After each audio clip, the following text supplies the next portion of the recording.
We're getting new insight into some of the Austin Police Department's recruiting challenges. Today is the deadline to apply to the 2019 Police Academy. There are about 100 open officer positions right now.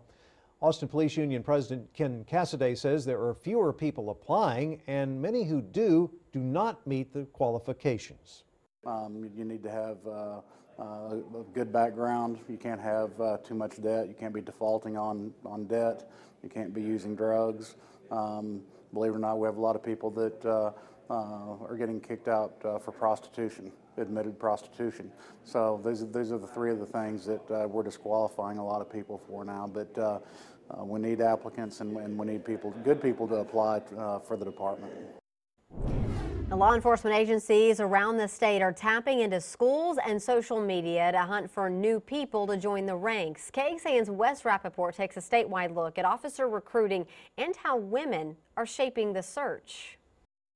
They're really nice if you go and talk to them. Any chance she gets, Catherine Peterson chats up police officers, even at her own homecoming. She's been a fan since grade school. I have this one, and this one down here. She collects police patches from around the world. 7 coins, and I think I have 48 patches. The 14-year-old wants to be a SWAT officer one day.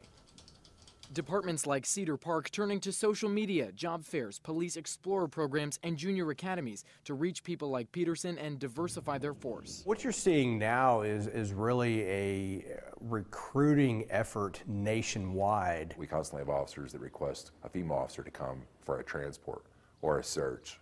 Or in some calls, there's actually victims out there that will request female officers, whether it's a sexual assault, something that they can relate more. Women can do this job just as good as men. Texas Highway Patrol Sergeant Robbie Barrera has seen equality evolve in her 25 years as a state police officer. And it's changed since I joined, but it's the greatest job I've ever done. Barrera recognizes fear is a factor in holding back some recruits. And I know that every day when I go to work, I may not go home. But Harmon says he's encouraged to see young people who believe the benefits outweigh the risks. To see a young 14-year-old already thinking, hey, I want to be in law enforcement, I want to serve my community, I want to give back, is really encouraging. A lot of women are police officers, and I think I could be one of those women. Wes Rappaport, KXAN News.